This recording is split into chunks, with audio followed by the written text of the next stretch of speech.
Hey guys, James here from TCG University coming back at you with another deck profile. Today I'm going to be showing you Jeff's Tomahawk Man. So let's get into it. Okay guys, Tomahawk Man is a 6/28 Chaos Order Void character. 2 abilities. First form, if you have fewer foundations than your opponent, your checks to play cards get +1 for the rest of the turn. Super nuts, makes everything cheap to play basically. And then R, before your opponent would make a check to play a mid-block, the difficulty of that check becomes 0. It becomes 7. Not 0. It becomes 7. Which is super crazy when you play low speed things like we'll show you in a second. We're basically playing this deck as a draw a bunch of cards, play a bunch of cards, whittle your opponent down as fast as possible. He can attack on turn 1 with no issues. He basically just attacks every single turn, just dropping his hand and hoping you don't kill him. So let's get into it. All of our attacks is going to have 2 or less speed, and we're going to be playing Unlimited Blades with it. Unlimited Blades is a 3/4/2 low block.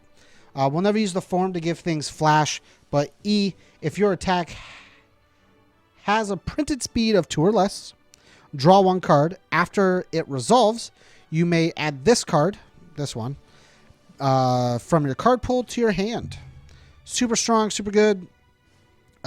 Basically says you increase your hand size, all for the measly cost of check a 4 or check a 3. Check a 3. It just means you get to draw a bunch of cards. As long as you check well, you get to see more cards. It's just super nuts. And then we're playing for Reduction. Reduction's a 1/1. Draw a card. Super good. It's a 3 difficulty, 3 control, 1 mid block, breaker 2. While it's in the card pool, your opponent's considered to be a desperation, and everything you play gets +2 damage, +2 speed. Super, super good. If it's not blocked, you can give yourself momentum. I never usually saw him do that. Jeff mainly played it to give everything 2/2 and to draw cards. Gives more damage to attacks, especially when your opponent's going to have to check 7s. And then we're playing for Ovipositor. Ovipositor is a 4/2. So a 3 basically with Tomahawk Man. 2 mid for 4. Has EX2. That's about the only thing we care about. Our card pool. While it's in the card pool, you can discard 1 card from your hand after you make a check to play an attack. That check is +1. Be able to increase your checks when playing attacks is super cool, especially when you're trying to dump your entire hand and whatnot and just kill your opponent as fast as possible. Like just being able to go this, and then have +1 from Tomahawk, +1, I guess these are falling off, +1 to this and whatnot is super, super cool. And then its other ability is for the rest of the turn, you may play copies of Ovipositor Charger from your discard pile as though they were in your hand, which is also super nuts because if you add these to your momentum, you can ditch them with another Ovipositor to then get to play them again, which is super good, especially with the next card we're playing as well, which is Focus and Release. Focus and Release is a 2/6, 1 high block. Fury, form, remove, discard 1 card from your card pool. This card basically just says, I did this, now I'll do this on a 3. Cool, this ditches an Ovipositor set I can play itself anyways. We'll play Unlimited Blades and draw a card. Did I draw another Focus and Release? We'll ditch it. Cool, we'll play another Ovipositor. At any point, did I check another Ovipositor? Cool, I'll play an Ovipositor from a discard pile. Did I check bad? I'll check well with Ovipositor.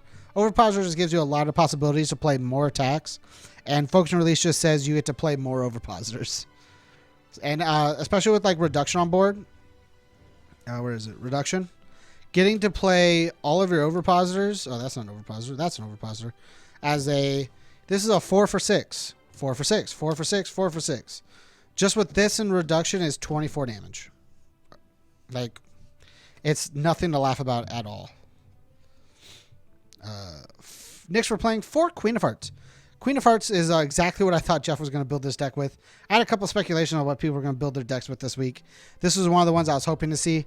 It's a 7/3 with a 1 mid block, 2 mid for 7, powerful 1. 2 speeds, so you get to like do things with like Unlimited Blades and whatnot. Super funny. Makes your opponent have to block this on a 7. Normally this thing's easy to block, so it has 2 speed, but with Tomahawk Man, you make this a block on a 7, which is super good. Void Enhance. Your opponent reveals their hand. You get to choose 1 card from it and remove it from the game. And then this attack gains all the enhance abilities printed on that card, which is super crazy because you get to choose as Tomahawk Man what cards they get to keep in their hand. Do you have a stop that's going to end my turn if you block with it? Do you have a bang? Cool. I'm going to remove your bang. I'm going to remove your stop. Do you have 3 mid blocks and 1 low block? I'll remove the low block so you always have to block with mid. Sure, if you block, my attack's going to do nothing. But you got to check 7s and you better check well. Like it makes your opponent have to be picky about what they hold if they know you might have a Queen of Hearts. Next is Bowflame. Bowflame is a 2 high for 4 diff, 3 control. 2 high block if we need to block with it. E, discard the top 4 cards of your deck.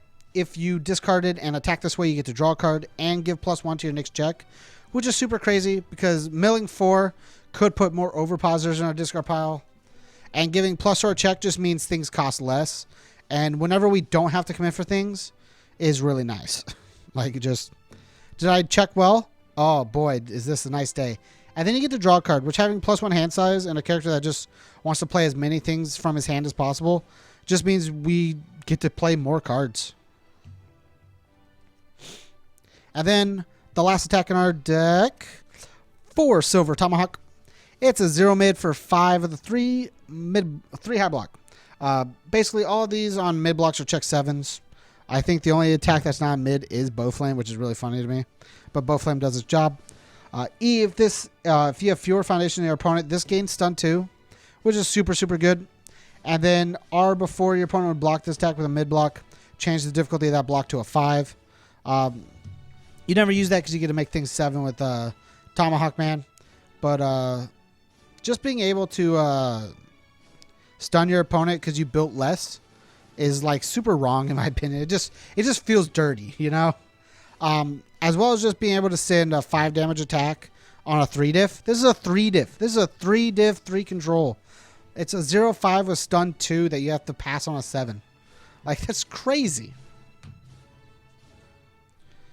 Then we are going to go on to the meat of the combos part of the deck.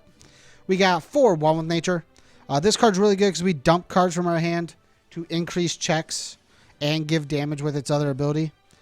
Discard a card, you can increase a block modifier by 2, which works really well if your opponent's going to choose not to block with a mid block. And then once per enhanced step after you discard a card, you can give +1 damage to the current attack. Super strong. This is a 3 low block in case we ever needed to block with it. And just being able to make sure your opponent doesn't just auto pass blocks on your low speed attacks when they're trying to off block is super good. Because at any point if they do fail to block things, you still get to get that damage in, which means you're closer to winning than ever. More check passing. 1 True Identity. It's a 2/5 3 mid block unique. We only play the rando ability will never be played, so you don't have to worry about it. But Form Commit is the enhance we're going to use, or the ability we're going to use. Your checks to play attacks get +1 for us a turn. So it won't count towards things like your unlimited blades, but it counts towards all of your checks for like Queen of Hearts, your Queen of Hearts, your Bow Flames, your Silver Tomahawks, your Ovipositors, your reductions. It counts towards all of those, and those are really all you're going to care about.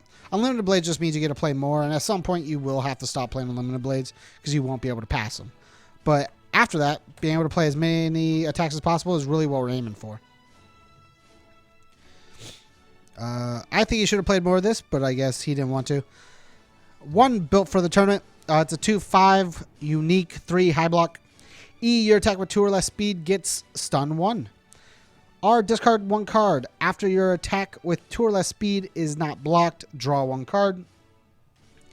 This lets you funnel through your deck to try and get more things, as well as being able to give your attacks with 2 or less speed stun 1 and commit your opponent out faster and faster till you just get to hit your opponent for free. It's super crazy. 2 Clear Cutter. Clear Cutter has a stack that says while it's in the card pool, checks to play attacks get +1, so you get to check well. It basically doesn't count itself. And then checks to play blocks get -1, which means your opponent's checks get harder and harder. And this works with Tomahawk Man really well because he says you change the block mod, you change the difficulty of the check to a 7. So the check's a 7, but this card changes the check itself. So the check's still a 7, and you change they check a 5. Well, they actually checked a 4, which means they have to commit 3 instead of 2. Clear Cutter is a really good card that I don't think saw enough play during its lifetime. Form, add this card to your card pool, and that's it. That's all it does. It increases your checks, decreases your opponent's block checks, and then you can add it to your card pool. So you play it on your turn, and then during your next turn, you add it in to just have it twice, which means it has like 2 time use, basically. It's pretty good. 2 Hunt for Spiders. It's a 3/5 with a 3 low block. Our card pool, after you play an attack, flip this card and one of your opponent's cards. So you flip this into your staging area and then flip one card in your opponent's staging area that you just don't have to deal with. 1, this lets you build, and 2, it gets rid of a problem card, which just makes it easier for Tomahawk Man as well. So when your opponent tries to build with you, you just try to build just a slightly above you to make sure you can't outbuild them.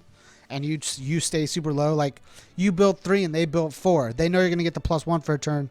And know once you build, they just match you after that. You just kind of get to go, no, I'll match you right now. And then we'll sit here. And we'll sit here at an even foundation count. And we'll see where this goes. Then one of the cards we're playing is Solar Powered. Solar Powered is a 3/5 with a 3 mid block. Your mid attack gets +1 damage. And then Form, Destroy, look at the top card of your deck. Add the card to your hand or your momentum. Most of the time you'll add it to your hand. There's almost no reason not to.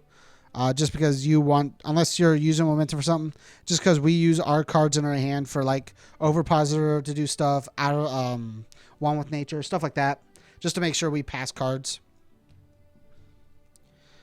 2, Incredible Range. Incredible Range is a 2/5 with a 3 low block. Flip, your attack gets -2 speed and +2 damage. Works really well if you know your opponent's not going to block, or if they only have a mid block and they have to check a 7. You know what they're going to have to do, so minusing speed doesn't matter if you know they're going to block mid. And then R, once per turn after your opponent makes a check against a difficulty of a 7 or more, draw 1 card and discard 1 card. This is just more hand funneling to try and get more attacks into our hand. Super strong cards sometimes. It really depends on like the moment, but has the potential to really hit our opponent really hard. Onto the cards that don't directly support our combo, but kind of support our defensive side or odd combo stuff. Manus Aeneas. Manus Aeneas has a first form. This is we get to shuffle 3 cards from our discard pile into our deck.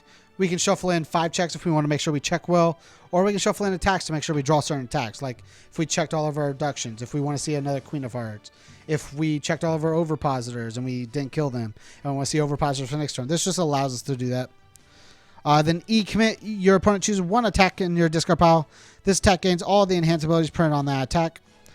This just basically says you get to do more enhances during your turn. And all of our enhances are pretty dangerous. Like you have, let me get to it. Silver Tomahawk says we get stun 2 on things. Bow Flame says we get to mill to try and draw a card. Queen of Hearts says we get to get rid of a card in our opponent's hand. Overpositor says we get to play Overpositors on everybody, which is really funny because like if they have to choose Overpositor, Mason Ace, you play it on your Silver Tomahawk. Choose one. I guess I'm going to choose Overpositor. Well, I guess I'm just going to keep playing these Overpositors. It's just a weird interaction. And then like Reduction says we get a momentum. Like Reduction is like your best choice for your opponent if they use Manus Aeneas, which is why we kind of try and shuffle our reductions back in. 2 Face of a Monster. It's a 2/5, 2 high block. 3 abilities all once per turn. Or 3 abilities all once per turn. R, after an attack is played, it gets -1 speed. You can pay 1 vitality to give it -2 speed total. Deadlock form, your opponent discards a card, and Desperation E, you can change the zone of an attack. We only use it really for the -2 speed to try and block something if we really need to. Most of the time, it depends on like what's in our hand. But we kind of just face tank things until we absolutely have to, because we want to try and keep all of our attacks in our hand. But we'll just throw away foundations if we don't need them, because we don't need foundations. We want attacks. We want to draw for our turn and just unload on you. 2 Outworld's Errors to get rid of problem cards. It's a 2/5, 2 low block that says pay X to then remove a card from your opponent's state. To add 1 asset or foundation from your opponent's staging area to their hand. It just says get rid of problem card, make our turn easier. 4 Samurai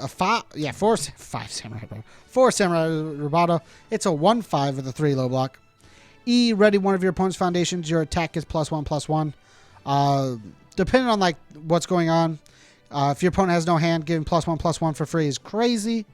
As well as if you know your opponent's going to block with mid anyways, and you know they're going to have to check on whatever, giving it +1/+1 just also doesn't matter because the check doesn't change. Next, we're going to be playing 4 Dream of Becoming Whole. It's a 0/5 of the 3 mid block. E, discard 1 momentum. Your next check to play an attack gets +1, playable while committed. And then once per turn, after you discard any number of momentum, ready this foundation, playable while committed as well. This just basically says we can use our momentum and give more plus to our checks. The more attacks we can pass during a turn, the cooler our turns are and the more likely our opponent dies. 2, Azure Nightmare. Azure Nightmare is a 1/6 with a statics that burn our opponent, but we mainly use it for the E once per turn. Discard a card, ready this foundation, playable while committed. Again, we want to pass as many cards as possible, so anytime we have to commit, we want to try and make sure we have it ready to play again. More onto the defensive side. 2, Unpredictable Movement. Basically a commit for -2 speed. It's a nice spam with a 3 high block as well. This is a nice spam with a 3 low block, recovering lost treasures. E, flip, discard a card, shuffle 1 card from your discard pile into your deck.